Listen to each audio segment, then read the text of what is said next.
کسی نے کہا ہے میرے والد صاحب کا انتقال ہو گیا ہے، کیا ہم ان کے نام کی قربانی کر سکتے ہیں؟ اس پر کیا طریقہ کار ہوگا؟ جی بالکل کر سکتے ہیں. نبی صلی اللہ علیہ وسلم نے 2 مینڈے ذبح کی، ایک اپنی طرف سے اور ایک امت کی طرف سے.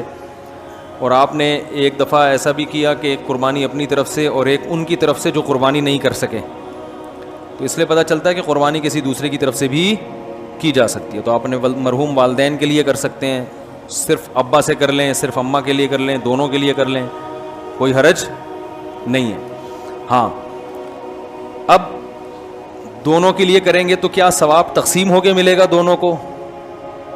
یہ ایک سوال ہے بھائی، سمجھ میں آ رہا ہے؟ بھائی ایک بکرا، ایک دمبا یا گائے کا ایک حصہ آپ کے مرحوم والدین دونوں کے لیے کر لیا آپ نے، تو کیا آدھا آدھا دونوں کے لیے ہوگا یا دونوں کو پورا پورا ثواب ملے گا؟ اس میں علماء کی 2 رائے ہیں، کیونکہ اس کے بارے میں قرآن و سنت خاموش ہیں. صحیح ہے نا؟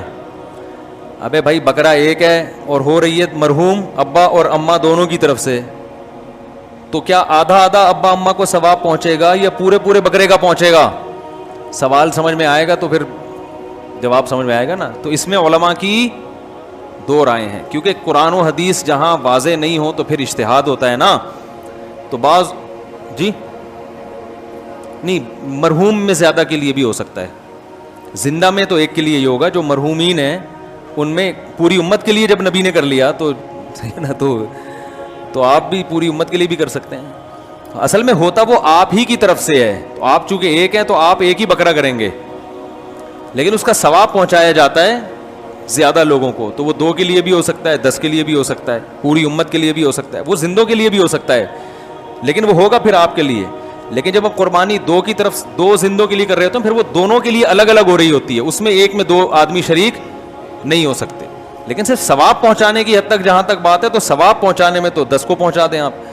تو اب علماء کہتے ہیں کہ بعض علماء کہتے ہیں ڈیوائیڈ ہو کے پہنچتا ہے، صحیح ہے نا، اور بعض کہتے ہیں نہیں پورا ثواب اس کو بھی ملے گا، پورا ثواب اس کو ملے. دونوں قول ہیں علماء کے.